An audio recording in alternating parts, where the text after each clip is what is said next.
ఇటీవల కురిసిన వర్షాలకు ఆదిలాబాద్ జిల్లాలో పత్తి, సోయా, కంది పంటల్లో చాలా సమస్యలు తలెత్తాయి. ముఖ్యంగా పంటల్లో కలుపు పెరిగిపోయింది. అక్కడక్కడ వర్షపు నీటి వల్ల చీడపీడల ఉధృతి పెరిగింది. వెంటనే వర్షపు నీటిని తొలగించి తగిన జాగ్రత్తలు పాటించాలని సూచిస్తున్నారు ఆదిలాబాద్ జిల్లా కృషి విజ్ఞాన కేంద్రం శాస్త్రవేత్త డాక్టర్ రాజశేఖర్.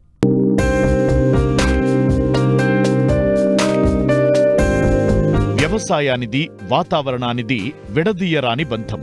వాతావరణం అనుకూలంగా ఉంటే పంటల్లో అధిక దిగుబడులను చూడవచ్చు.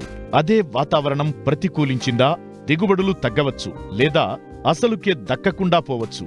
ఇటీవల వరుసగా కురిసిన వర్షాలు, ప్రస్తుతం కురుస్తున్న వర్షాలు ఆదిలాబాద్ జిల్లాలోని ఆరుతడి పంటలకు ఆటంకంగా మారాయి. ముఖ్యంగా పత్తి, సోయా, కంది పంటల్లో కలుపు, చీడపీడలు పెరిగిపోయాయి. వీటి నివారణకు ఎలాంటి యాజమాన్యం చేపడితే పంటను కాపాడుకోవచ్చో తెలియజేస్తున్నారు ఆదిలాబాద్ కృషి విజ్ఞాన కేంద్రం శాస్త్రవేత్త రాజశేఖర్.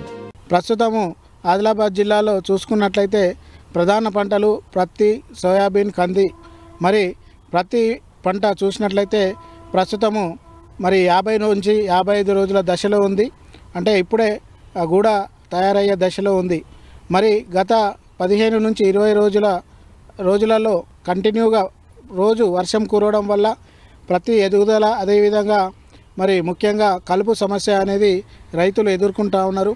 మరి ప్రస్తుత పరిస్థితులలో అంతర్కృషి చేయలేని పరిస్థితి ఉంది. కాబట్టి ముఖ్యంగా ఈ కలుపు నివారణకి అమోనియం గ్లూఫోసినేట్ లేదా పారాక్వాట్ 5 మిల్లీలీటరు లీటర్ నీటికి కలిపి డోమ్ పెట్టుకొని, అదేవిధంగా మొక్క పైన పడకుండా, ఆకుల పైన పడకుండా, కాండం పైన పడకుండా జాగ్రత్త వహించి పిచికారీ చేసుకున్నట్లయితే కొంత కలుపును నివారించుకోవచ్చు, ఖర్చు తగ్గించుకునే అవకాశం ఉంది. ఇకపోతే వర్షాలు కంటిన్యూగా కురవడం వల్ల పెరుగుదల లోపించి ఉంది. పెరుగుదల రావడానికి ముఖ్యంగా 3.19 లేదా 3.20 లేదా 13.045 10 గ్రాములు లీటర్ నీటికి, దాంతోపాటు ఫార్ములా 4, ఫార్ములా 6 5 గ్రాములు లీటర్ నీటికి కలిపి పిచికారీ చేసుకోవాలి. అదేవిధంగా బాగా నీళ్లు నిలిచిన ప్రదేశాలలో కింది ఆకులు అనేది ఎరుపుగా మారడం అనేది గమనించడం అనేది జరుగుతూ ఉంది. వీటి ఎరుపుగా ఉన్న మొక్కలకి ముఖ్యంగా యూరియా 10 గ్రాములు, దాంతోపాటు మెగ్నీషియం 10 గ్రాములు లీటర్ నీటికి కలుపుకొని పిచికారీ చేసుకోవాలి. ఇకపోతే ప్రస్తుతము పత్తి పంటలో చీడపీడల విషయానికి వస్తే పేనుబంక, అదేవిధంగా పచ్చదోమ గమనించడం జరిగింది.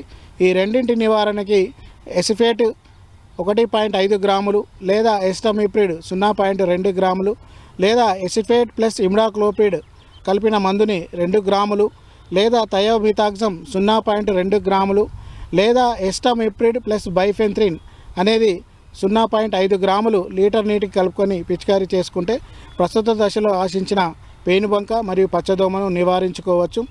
ఇకపోతే రెండవ ప్రధాన పంట సోయాబీన్. ఈ సోయాబీన్ పంట ప్రస్తుతము పూత దశలో ఉంది. ఈ దశలో ముఖ్యంగా గత 15-20 రోజుల నుంచి 2 రకాల పురుగులు, కాండపు ఈగ, కాండపు తొలుచు పురుగు లేదా పెంకు పురుగు అంటాము. ఈ 2 రకాల పురుగులు అక్కడిక్కడ గమనించడం జరుగుతూ ఉంది.